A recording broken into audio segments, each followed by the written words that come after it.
bien. Primero, muchas gracias, Anthony, por estar con nosotros el día de hoy. Permíteme presentarte. Anthony es PhD candidate in Finance en Wharton School. Tiene una maestría en finanzas también en Wharton y tiene un bachelor degree en Economics y Matemática en la Universidad de Michigan. Gracias, Anthony, por tu tiempo el día de hoy. Como tú sabes, estamos conversando con los PhD candidates para que nos cuenten su experiencia en el programa. Y tú estás llevando un programa ahorita en Wharton, es una universidad top 5. Y la primera pregunta que tengo para ti es, ¿cómo fue que decidiste seguir el PhD en finanzas? Ujú. Muchas gracias, Hamilton, por la invitación. Sí, es un gusto estar aquí. Y bueno, cómo decidí seguir el PhD en finanzas fue desde la universidad, desde el pregrado. Yo ya sabía que quería hacer un PhD, porque yo estudié en la Universidad de Michigan, ¿no? En Estados Unidos, y la universidad era super research oriented.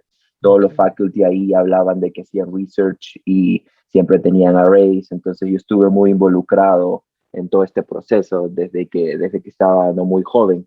Y Mira. justo mis TAs eran PhD students, ¿no? Ok. Entonces hablaba con los TAs y les preguntaba y creo que cualquier persona que está en ese camino, ¿no? Es muy abierto a contarte sobre su experiencia en Estados Unidos. Claro. Entonces ya sabía todo lo que se tenía que hacer, hablaba con mis TAs, me decían, y tienes que saber matemáticas, etc. Entonces, todo eso, ¿no? Ya entré en el camino, fui Research Assistant desde mi segundo año en el pregrado. O sea, entonces esa ventaja de poder Claro. llevar el pregrado en Estados Unidos te orienta al research. Entonces de ahí, luego de salir del pregrado, me fui a trabajar, tuve la oportunidad de irme a Nueva York y ahí Ya. fue donde tuve mi full-time Research Assistant en Ok. Columbia, en Ok. el departamento de finanzas. Previo a mi graduación no hacía mucho finanzas, pero fue aquí donde ya vi cómo es el research en finanzas, ¿no? Cómo es el asset Ok. pricing, el corporate finance, porque me permitía trabajar con muchos faculty de ahí. Y bueno, luego hablando con ellos, ¿no? O sea, me recomendaron, a ver, este es el PhD en Finance, este es el PhD en Y de Economics, ICO. y obviamente todo el mundo te vende el PhD en Finance. Te lo hacen Eso es ver. cierto. Pero, o sea, es todo un proceso decidir a dónde ir. Por ejemplo, yo no estaba seguro si seguir el PhD de Econ y Finance, yo cuando empecé a pensar en esto, lo primero que estaba en mi mente era PhD en Economics. Pero en el camino, un poco el lado oscuro de la fuerza me llevó a finanzas. Entonces, al final decidí seguir finanzas, pero es una decisión que en el camino uno lo va tomando, ¿cierto? Tú finalmente decidiste ir por el PhD de finanzas ya cuando estabas en Colombia haciendo estos temas de Research Assistant. Exactamente, sí. Fue cuando en el momento vi y dije, ¿qué entrenamiento voy a tener? Y el entrenamiento es casi muy similar. Ah, Sobre todo en las escuelas a las que yo quería ir, había mucho overlap entre entrenamiento del economista en los primeros años y el de finanzas, ¿no? Solo que los temas que investigamos, también hay mucha intersección en los temas que ya. investigamos con respecto a los economistas, porque finanzas es economía aplicada, ¿no? Exacto, exacto, totalmente de acuerdo. Y ya luego de haber decidido seguir el PhD en finanzas, me imagino que viste un conjunto de universidades a las cuales querías aplicar, qué sé yo. ¿Qué tan difícil fue ser admitido a Wharton, por ejemplo? Bueno, sí, yo, mis opciones, bueno, a lo que yo apunté fue a escuelas top, ¿no? Apliqué creo que a unas 10, ¿no? A Stanford, Northwestern, a Columbia también, Ok, GSB y Wharton, ¿no? Bueno, sabía que tu prospecto postgraduación del PhD eran muy buenos en estas universidades y si claro. quería hacer academia creo que hubiese sido aquí, ¿no? Obviamente siempre en mi mente estuvo la alternativa de ir a la industria y trabajar allí, ¿no? Entonces, sí, esa fue prácticamente mis opciones que consideré en el momento. Y cuando estabas en el proceso de postulación, ¿sentiste que Ujú. fue bastante difícil el tema con, no sé, los ensayos, letter recommendations o el tema de research, o ya lo habías ido construyendo en el camino? ¿Cómo fue ese proceso? Bueno, el tema de cómo aplicar una universidad en Estados Unidos fue desde el pregrado. Ahí fue donde me chocó bastante, porque Mm, ahí fue, o sea, en Perú la aplicación es completamente distinta, no tomas un ya, examen de admisión y ya no. Entonces, el proceso del pregrado es prácticamente similar.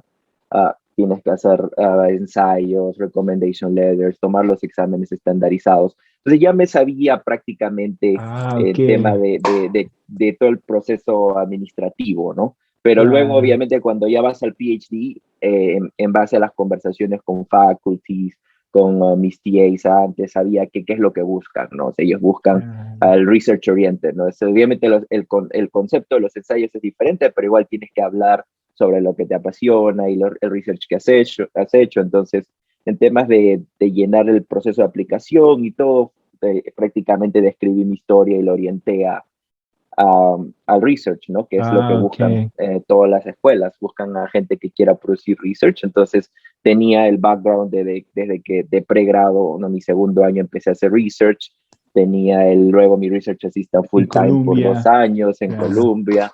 No tenía claro, claro. recommendation letters de cada faceta de mi carrera de research. ¿No? Genial. Por ese lado ya había construido un historial, ¿no? Entonces, Claro, yo creo que claro. eso me ayudó bastante. Y luego, por el otro lado, que también se preocupan, es la habilidad matemática, ¿no? El tema de tener ¿no? entrenamiento matemático para poder trabajar con modelos. Creo que en los programas de finanzas eso no tiene tanto énfasis como los programas de economía, pero bueno, yo también tenía un pregrado en matemáticas y economía, entonces, con bastantes cursos de matemática. Entonces, con eso prácticamente me, me hicieron que me hagan shortlist, ¿no? O sea, que Claro, me pongan en la lista pequeña de los claro. aplicantes, porque obviamente ya sabes a qué te metes y ven que tienes las cualificaciones. Entonces, ya el siguiente paso ya fueron las entrevistas, ¿no? Claro, claro. Cuando, tú sabes, cuando uno está en esa espera de las... Primero, cuando uno aplica, recibe rejections y, Dios quiera, aceptaciones en alguna universidad. Entonces, ¿cómo fue ese día en que recibiste la aceptación de Wharton? ¿Te llegó el email? ¿Celebraste? ¿Cómo celebraste?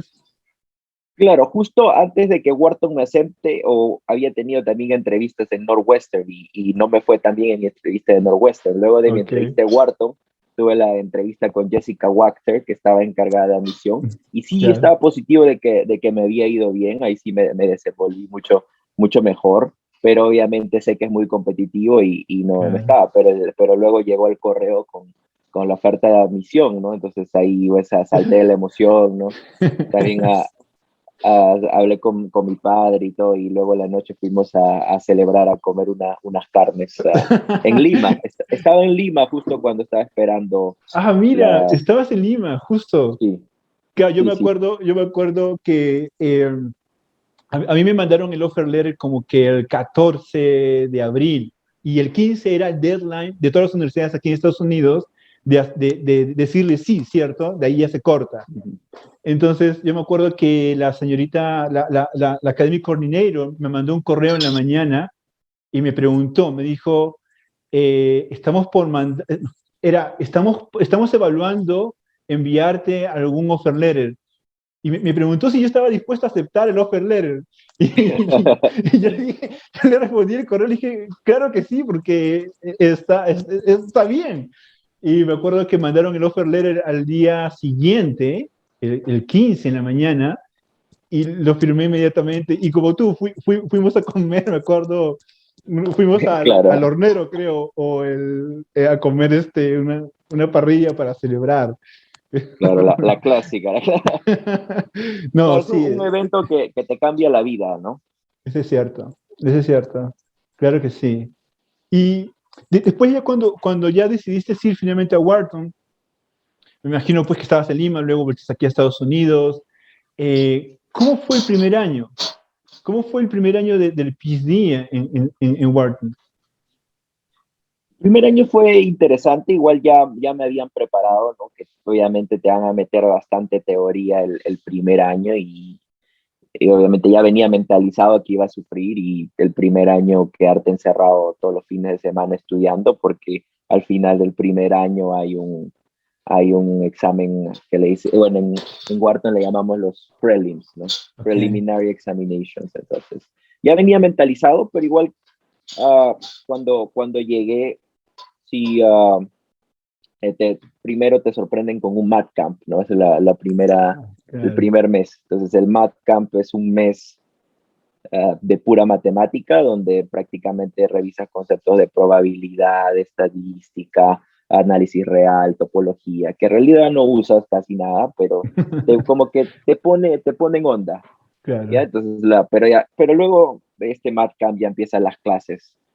El primer año fue riguroso, obviamente haciendo bastante tarea, aprendiendo todas las teorías, hablando con los profes ahí, todos, prácticamente todo el mundo te asusta sobre el primer año y es bien cargado porque te meten demasiados conceptos que obviamente después de que acabas tienes que estudiar y repasar y de en realidad entenderlos, ¿no? Para poder pasar estos exámenes. Claro, porque supuestamente acabado el primer año tenemos, es usual en Nikon, en Wharton parece que también es usual en finanzas, en Nikon ellos tienen el primer año como que los prelims, como tú mencionas. Aquí en Arizona State, por ejemplo, yo estuve al segundo año, que lo llaman comprehensive, pero en tu caso fue también el primer año entonces, Sí, ¿cierto? porque la mitad de mis clases eran con economía, ¿no? Nikon, Micro, luego llevamos econometría con los de con lo de economía, Nikon. entonces como que compartíamos bastante en el entrenamiento. Luego algunas de nuestras clases de finanzas, como hacer pricing o corporate finance, ya fueron en el departamento de finanzas con el faculty allá. Entonces fue un buen entrenamiento y fue lo que me esperaba y obviamente una de las razones por la que yo apliqué a Wharton, porque sabía que hay bastante overlap con Con economía Nikon y te dan un entrenamiento más riguroso, ¿no? Claro, claro. ¿Y cómo fue la preparación para los prelims? ¿Cómo fue esa etapa de estudio? Claro, o sea, tus clases acaban en abril, creo, abril, y el examen es en junio.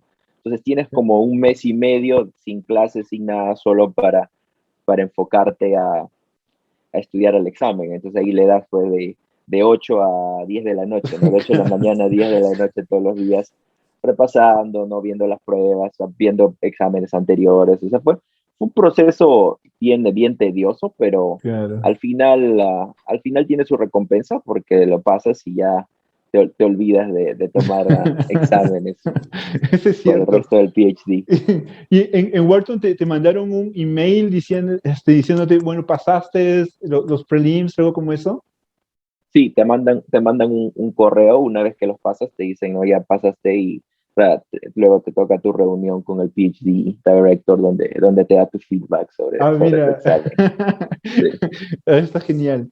Y ahora ya pasaron, el training de los cursos después tiene su particularidad en Ujú. exámenes, problem sets que te tiene haciendo todas las semanas, bastante ocupado. Pero luego de los cursos uno pasa al stage de research, Ujú. donde ya deja de llevar cursos y empieza a cambiar un poco el panorama de consumir papers a producir investigación. ¿Cómo fue esa transición en tu caso?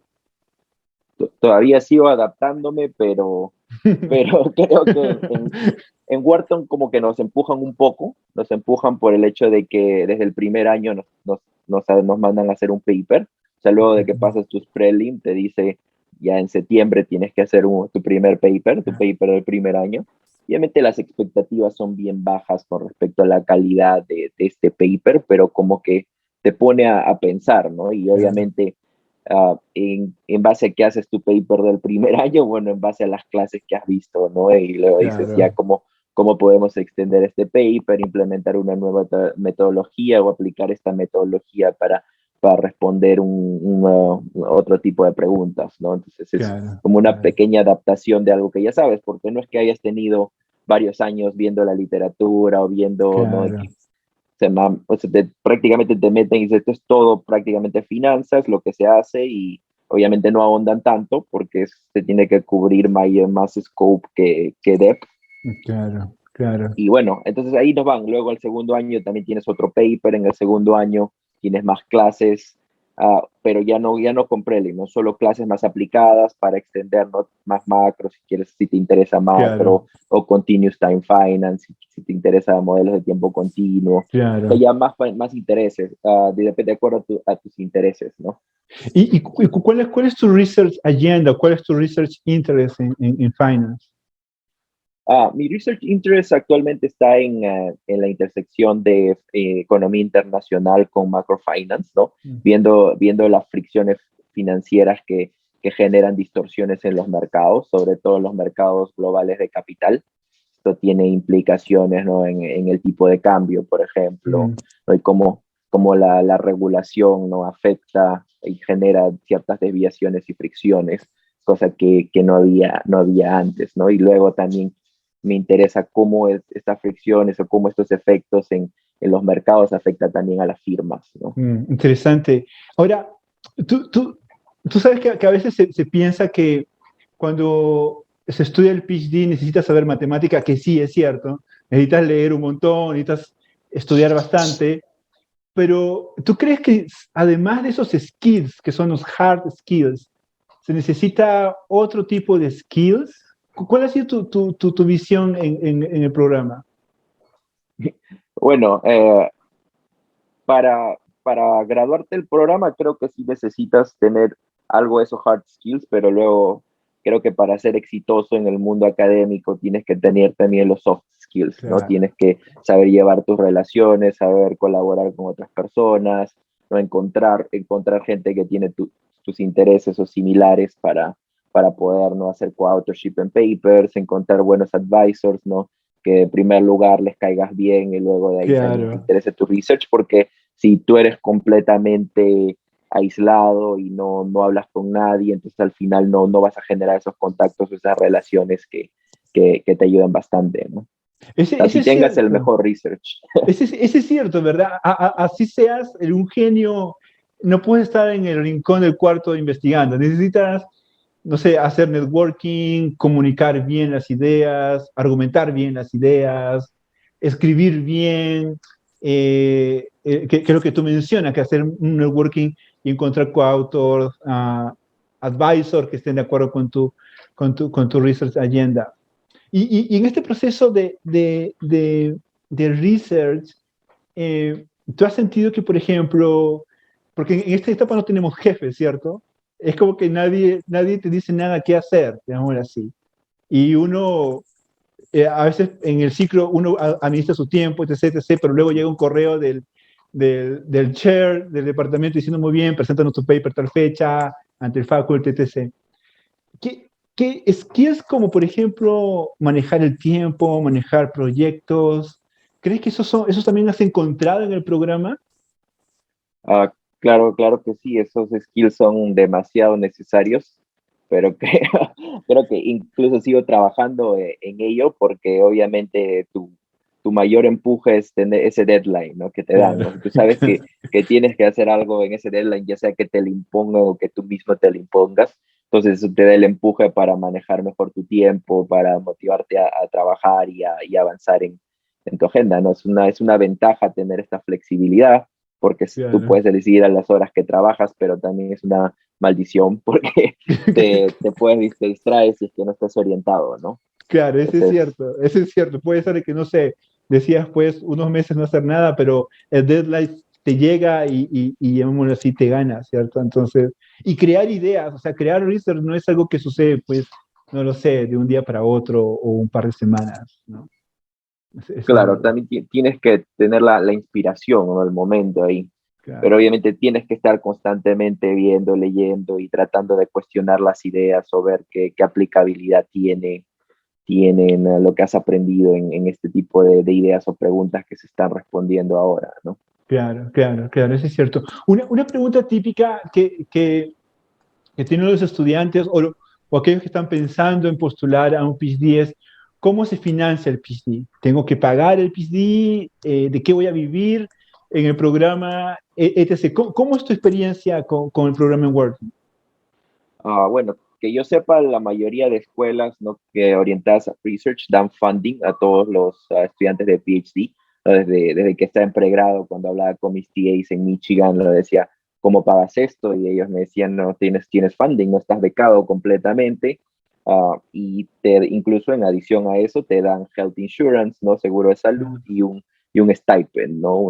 Como un pago, un subsidio para que puedas sobrevivir con tus para que puedas cubrir tus gastos, ¿no? Entonces, Claro, en Wharton sí, nos dan una beca completa de 5 años, nos dan health insurance y también nos dan un stipend en base a la ciudad donde vivimos. Obviamente es mayor y si haces finanzas te van a dar un mayor stipend que si haces economía, ¿no? Por el Claro. hecho de que las escuelas de negocio tienen más dinero por todos los estudiantes de maestría de MBAs que tienen. Claro, ese es verdad, ese es cierto. ¿Y cómo es vivir en Pensilvania? ¿Cómo es la ciudad allá? ¿Cómo es vivir fuera de Perú? Tú has tenido experiencia viviendo en Michigan, ¿cierto?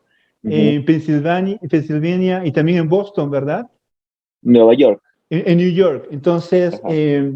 tú has vivido como que en 3 estados por un cierto tiempo. ¿Cómo es esa experiencia de vivir fuera del Perú?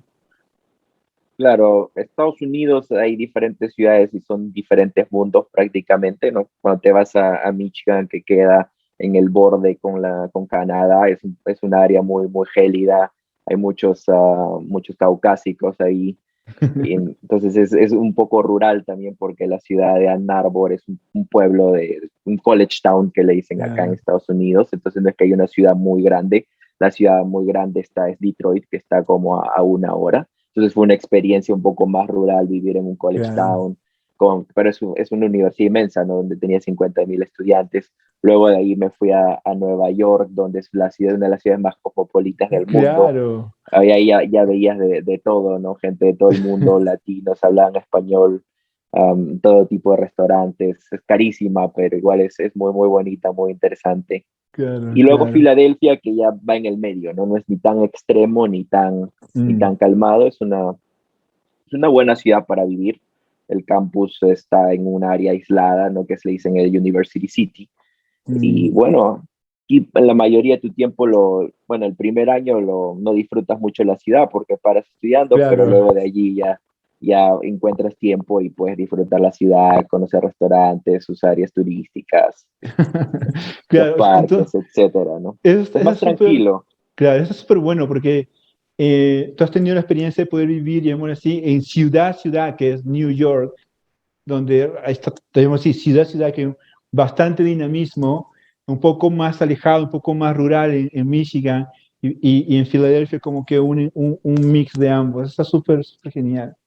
Claro, y bueno, yo crecí en Lima, entonces de irme a Michigan fue como que irme a la zona más rural, por si apenas me gradué y quería salir de Michigan. Claro, claro, eso es verdad. Eh, Muy bien, y unos ya para terminar, ¿qué 2 o 3 consejos les darías a los futuros PhD students, aquellos que están pensando en postular a un programa de PhD en finanzas? ¿Qué consejo les darías a ellos? Bueno, depende en qué stage de su carrera están. Si están muy jóvenes, creo que tienen bastante tiempo para orientar sus intereses a la investigación. Si eso es lo que les interesa, en lo que van a pasar mayor tiempo de sus años como estudiante de doctorado es haciendo investigación. Entonces, lo más temprano que te expongas a investigación, que sepas que te guste y que hagas este pequeño historial, ¿no? Te va a ayudar bastante en poder primero ingresar y luego disfrutar el proceso de PhD, porque si no sabes a lo que te metes, puede que al final ingreses y no te guste, ¿no? Entonces Claro, creo que mi mayor recomendación es métete a research para que sepas si esta es la línea de carrera que te interesa, ¿no? Y obviamente sí se puede vivir muy bien acá con un PhD claro. y bueno, si te interesa eso vas a poder hacer una carrera acá en Estados Unidos como académico o haciendo investigación fuera del mundo académico como en think tanks y Claro, o en la otras de industria, estas instituciones, que también exactamente. hay oportunidades allí, ¿cierto? Claro, acá hay muchas oportunidades para gente que tiene la habilidades, bueno, especiales o técnicas, ¿no? Claro, Y claro. esto en un doctorado lo aprendes bastante y tiene muchas de estas habilidades que en muchas instituciones las necesitan y están dispuestos a atraer el talento, ¿no? Claro, claro, eso es genial. Muy bien, muchas gracias por tu tiempo, Anthony. De seguro que vamos a tener una segunda entrevista en el futuro para conversar sobre tu research agenda, sobre tus perspectivas ya seguro en el job market, y otras cosas más que seguro van a ser valiosas para todos nosotros. Gracias por tu tiempo. Estamos en contacto. Cuídate mucho. Un abrazo. Nos vemos. Gusto, Hamilton. Gracias. Cuídate.